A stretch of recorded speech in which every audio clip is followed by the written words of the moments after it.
देखो सबुठ बड़ कथा हूँ जे दुईटी फाइल चोरी घटना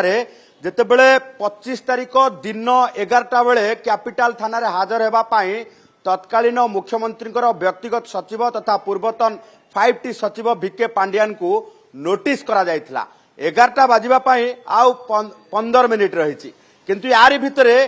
खबर मध्य हस्तगत हेछि जे आज कैपिटल थाना रे व्यक्तिगत भावे हाजर होई पारिबे नाही भिके पांडियान कारण एबे जेहेतु से विदेश रे अछंती तेणु ईमेल जोगे पुलिस को ए सूचना देइछंती जे विदेश रे थिबारु व्यक्तिगत भावे से कैपिटल थाना रे हाजर होई निजर स्टेटमेंट रेकॉर्ड करबा संभवपर होई पारु नाही। तेणु जदि तांकु वीडियो कॉन्फ्रेंसिंग जरिया रे सुजोग दिया जाए तेबे से तांकर बयान रेकॉर्ड करबा पाई प्रस्तुत अछंती। जदि वीडियो कॉन्फ्रेंसिंग जरिया रे बयान रेकॉर्ड करि पारिबो नाही पुलिस तेबे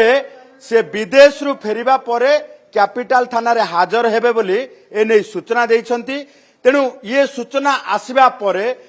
जदि देखिबा जे गोटे पटे ये कथा भी स्पष्ट हला जे नोटिस को संपूर्ण भावे रेस्पॉन्स करिसंती पांडियान एवं नोटिस दिबा परे ये उत्तर रखिसंती कारण दुईटी गुरुत्वपूर्ण फाइल मिसिंग हेछि कंधमाल दंगा कमिशन को फाइल एवं सम हॉस्पिटल अग्निकांड घटनार कमिशन को फाइल ये दुईटी कमिशन एही रथ यात्रा रे आनंतु स्वाद और स्नेहर संगम फार्म बी सोया रोल रो पौष्टिक स्वाद सह पालन करंतु प्रत्येक खुशीर मुहूर्त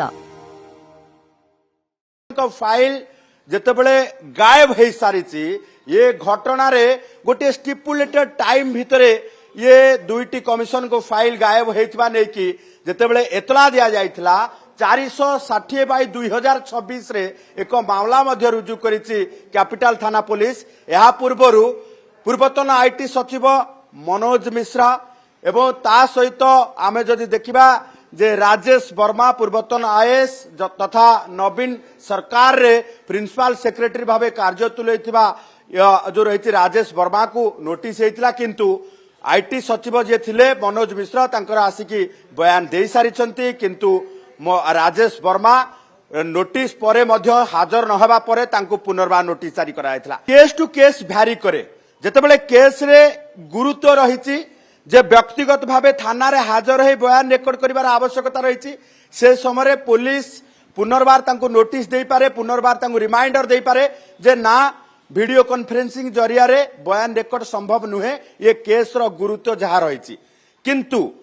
जदि आवश्यकता पड़े आयोजी अछंती इन्वेस्टिगेशन ऑफिसर अछंती अलाउ करि पारिबे जे वीडियो कॉन्फ्रेंसिंग जरिया रे से तांकर पक्ष रखि पारिबे किंबा तांकर बयान रखि पारिबे ए संबंध रे जहा जहा प्रश्न अछि जहा क्वेरी अछि सबुर प्रश्नर उत्तर वीडियो कॉन्फ्रेंसिंग जरिया रे देई पारिबे ताहा पुलिस उपरे डिपेंड करूची तदंतकारी अधिकारी को उपरे डिपेंड करूची। ए पर्यंत